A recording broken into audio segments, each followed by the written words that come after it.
Alright, well, good morning, guys. I've been driving for a few hours, and the roads west of Cheyenne are all closed for winter conditions, it says. So I don't know if that's wind or snow or what, or ice, but we can't go that way. So I'm going down south now on I-76 towards Denver. And so we're going to go through Colorado and Denver to get home. Problem is, west of Denver, it's snowy right now, but the traffic's really slow right now west of Denver, and the roads are open, and so I figure, you know, we'll pick up some tire chains maybe, and then head that route in case we end up needing it. So I think that we'll be okay going that way. We'll just fall in line with traffic and take it easy. Even if there's snow on the road, I think we'll be okay, because I'm used to driving in snow. It's the wind that's dangerous when I've got such a big trailer and it's empty. But I think we'll be okay through the snow. So anyway, that's the plan today.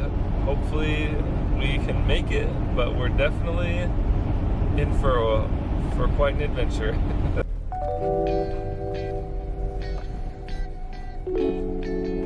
Good morning. I know it's hard to wake up because the sun's in your eyes, and sometimes life kinda sucks, but you got this. So we're stopping at this restaurant called Lucy's Place, because it's got really good reviews, even though it's literally in the middle of nowhere, and it's looking like a dumpy place, but I think it's gonna be good. Well, I'm going in without her because she's taking too long.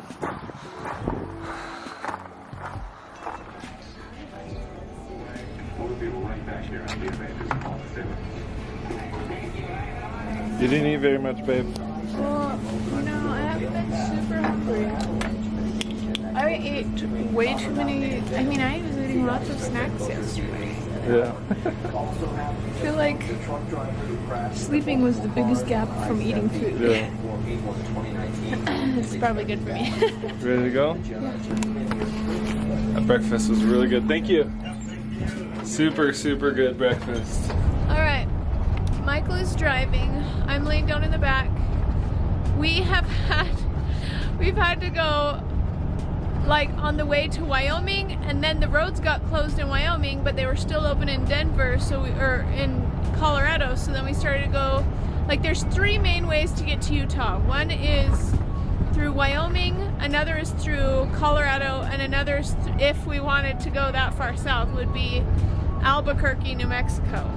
Well, we're trying to avoid Albuquerque, New Mexico, because it's like adding a whole 17 hours onto our trip if we have to, and we don't really want to do that because it would take a lot of time.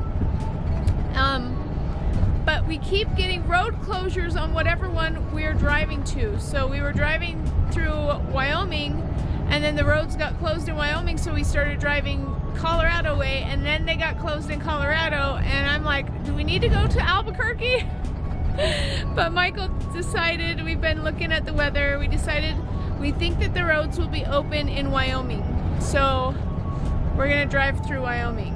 So we're driving there right now, and hopefully we don't get major road closures, and hopefully we'll be able to get there. And Michael's a trooper. He's so good at driving. He's like entertained the whole time.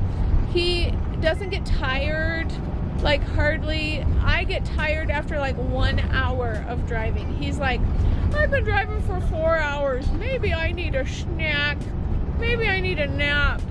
I'm like, 1 hour, I'm like, so anyways, he's doing really good, and we're gonna head through Wyoming and see what happens. We might not be able to make it, I don't know, but we're gonna try.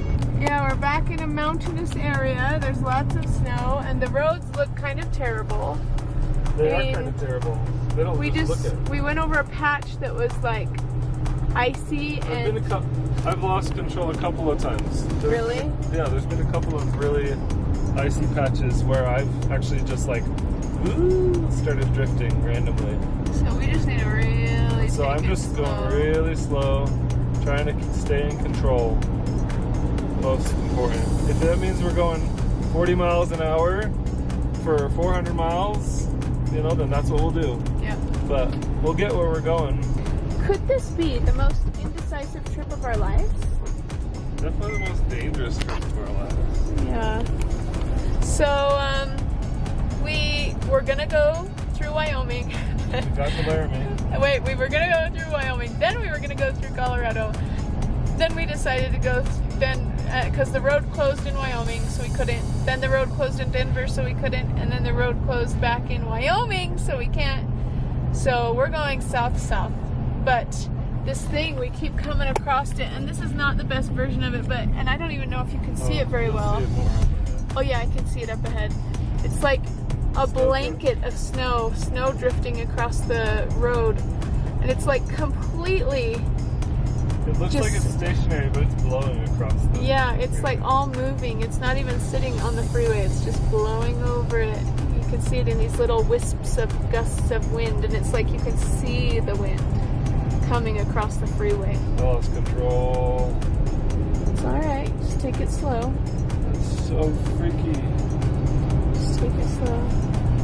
Like, as soon as I start losing control, I take my foot off the gas Yeah.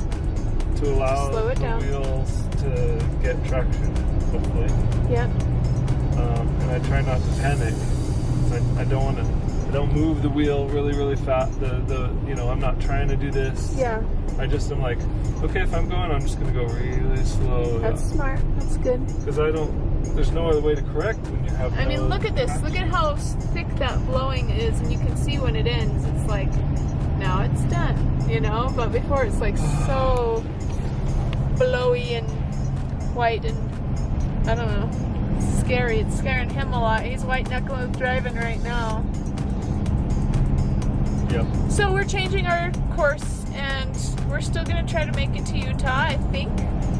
Is this the plan? We've been going back and forth deciding what we can do. The options we have are drive straight back to Missouri, drop off the trailer, and come in a couple of weeks when it's Shinaway's, in a few weeks maybe, when it's Shinaway's wedding, and go south during that time. Or go south right now so that maybe our house can close sooner and we can get it taken care of.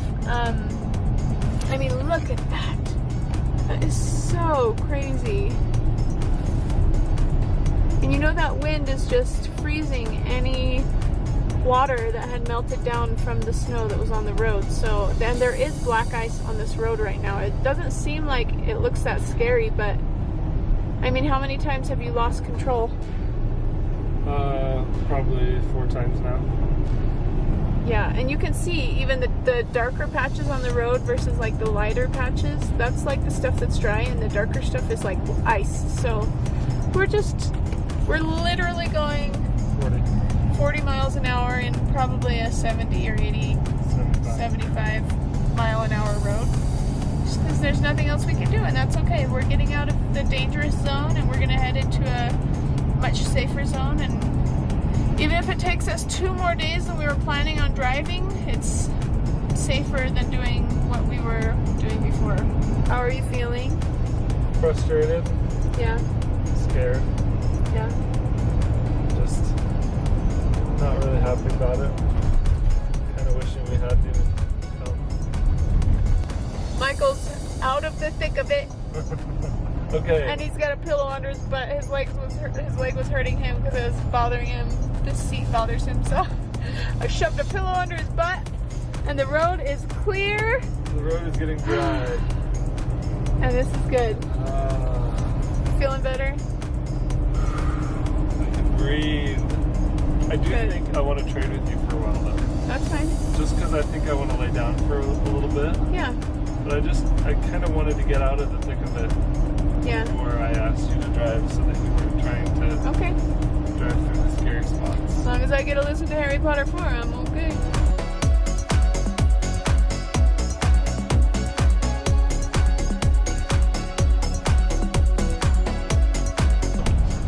I got a little nap. Did I snore? Did you hear me snoring?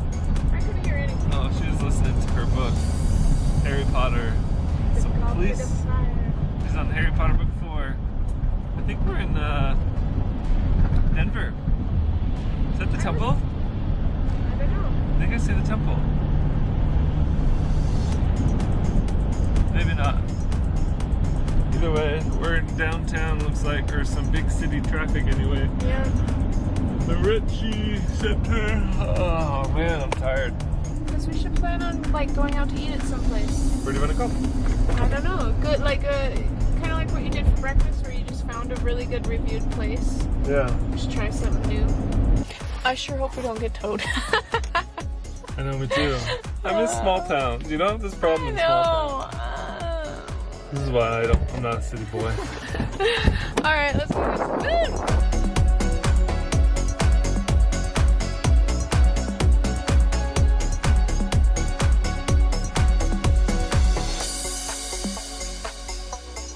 Okay, we didn't get towed. I'm so happy about that.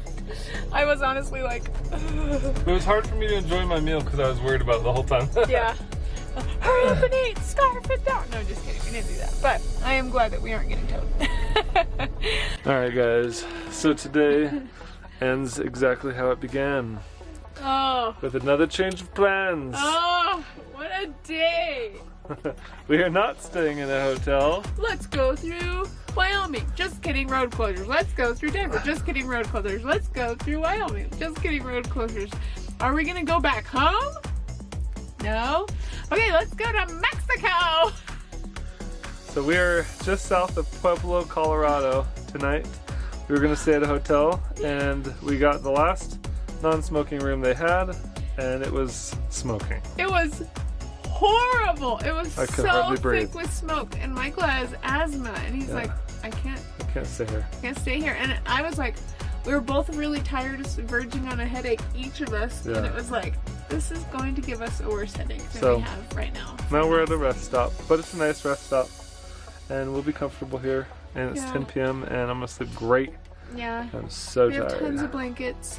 It's actually not that cold outside. It's cold with the wind.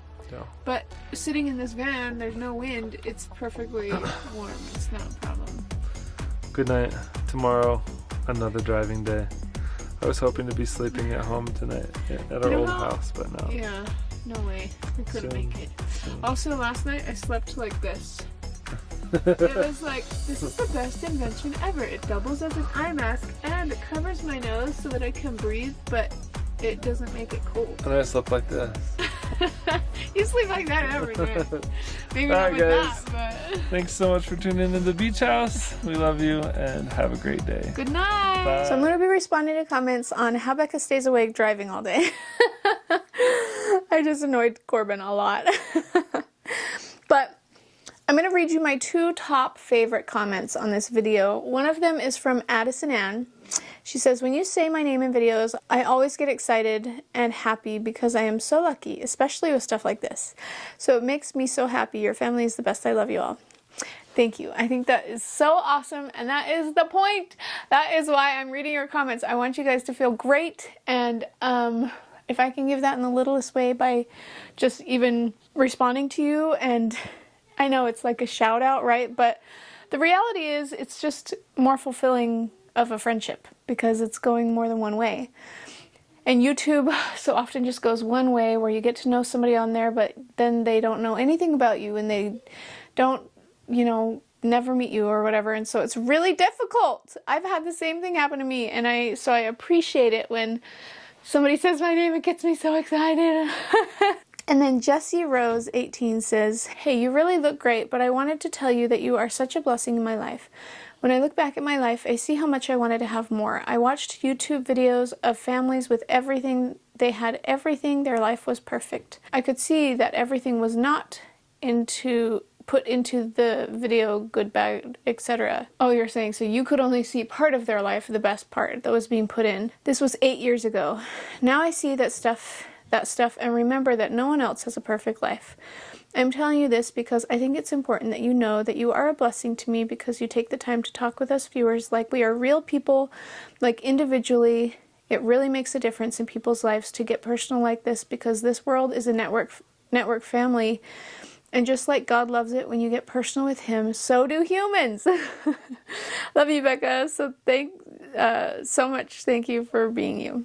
Love you, Becca, so much. Thank you for being you. Oh, thank you, Jessie Rose. That is so sweet. And I just think, you know, it just goes back to what I said in the last video, which was we need to be able to learn contentment with what we already have. And then I think that is the key to being able to move on and getting more in life, honestly.